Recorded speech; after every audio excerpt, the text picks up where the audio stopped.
पत्नी, आखिर मेरी गलती क्या है? नीरा, क्यों मार रहे हो मुझे? मुझे बच्चे देख रहे हैं। आखिर मेरी क्या गलती है? रोज शाम को मुझ पर जानवरों की तरह टूट पड़ते हो। पत्नी हूँ तुम्हारी। ये बच्चे ना होते तुम जैसे घटिया इंसान को कब का छोड़कर चली गई होती।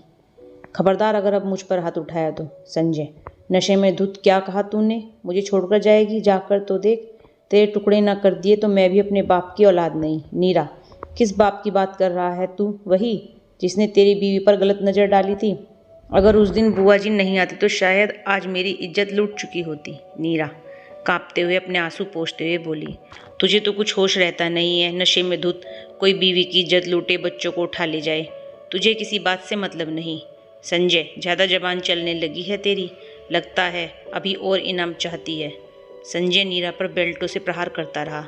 नीरा की चीखें बाहर तक सुनाई देती थी, पर मजाल है कोई उसे बचाने वाला पैदा हुआ हो आज तक। सब जानते थे ये ड्रामा रोज का होता है। इनके घर के बगल वाले घर के शर्मा जी आए थे नीरा को बचाने। उन पर भी संजय ने डंडे से प्रहार कर दिया था। उस दिन के बाद से लोगों ने ध्यान देना ही बंद कर दिया। बेचारी नीरा के पिताजी पटवारी थे। बड़े अरमानों से बिटिया की संजय के साथ शादी की थी। संजय प्रॉपर्टी डीलर था। जमीन जायदाद सब कुछ सही था। नीरा पढ़ी लिखी भला की खूबसूरत थी। अपने सपनों के राजकुमार के रूप में जब संजय को देखा तो अपनी किस्मत पर नाज करती थी।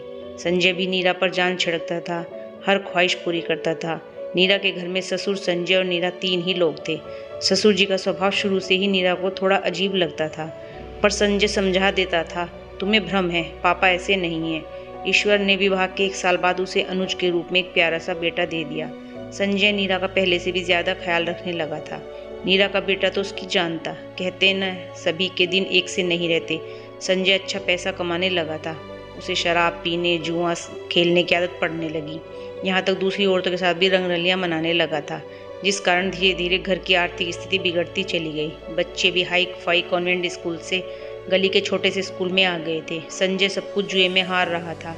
घर भी गिरवी हो गया था। आए दिन नीरा को नशे में मारना, पीटना, गालियां देना उसकी रोज की दिनचर्या में शामिल हो गया।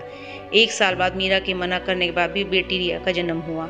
अपने बच्चों को भी मारने से नहीं चूकता था संजय। नशे में धुत कहीं पड़ा रहता है, रात में लेट आता। नीरा रात भर इंतजार करती रहती।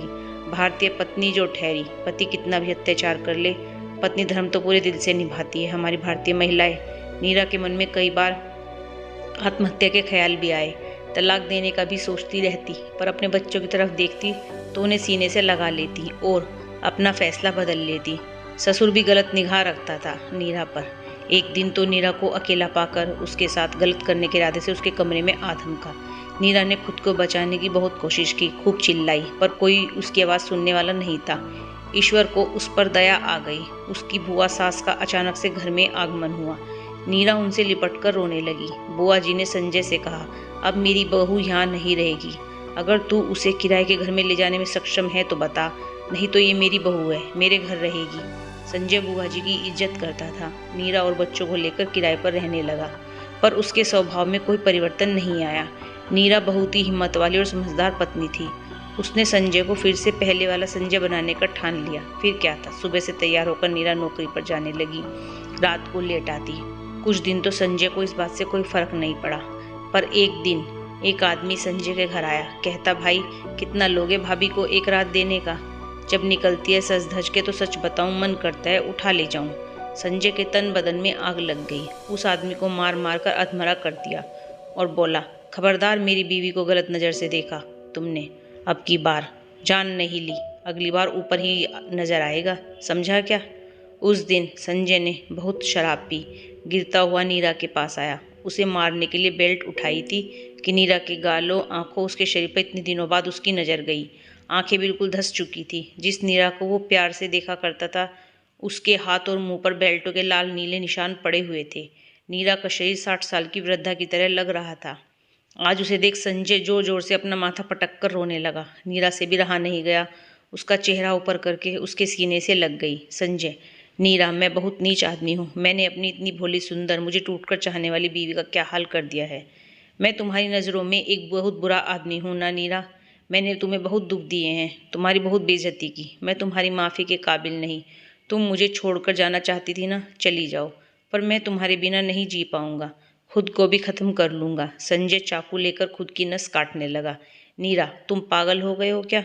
मैं तुम्हें छोड़कर कहीं नहीं जा सकती। जाना होता तो जब तुमने मुझ पर पहली बार हाथ उठाया था तभी चली जाती। मुझे पता है तुमने बहुत गलत किया, पर गलती इंसान से होती है। इन बच्चों की तरफ देखो, रोज़ मुझसे कहते हैं मम्मी पापा ठीक हो जाएंगे, आप रो मत, हम फिर पहले की तरह पापा के साथ घूमने जाएंगे। तुम इन मासूम बच्चों को इतनी बड़ी सजा क्यों दे रहे हो? नीरा ने संजय के हाथ से चाकू छीनकर फेंक दिया। घंटों संजय नीरा और बच्चों को पकड़कर रोता रहा, गलतियों की माफ़ी मांगता रहा। आज संजय पूरी तरह से प्रायश्चित कर चुका था। अगले दिन से नीरा और संजय दोनों ने एक साथ एक जगह काम करने का फैसला लिया। बच्चे मम्मी पापा को एक साथ खुश देखकर खुश हो गए। संजय नीरा को अकेला नहीं छोड़ता तो ये सब होता ही नहीं। दीवाना तो वो हमेशा से था नीरा का, पर कुछ बुद्धि और वक्त ने हालात ख़राब कर दिए। पर नीरा की समझदारी से एक टूटा हुआ रिश्ता दोबारा जुड़ गया।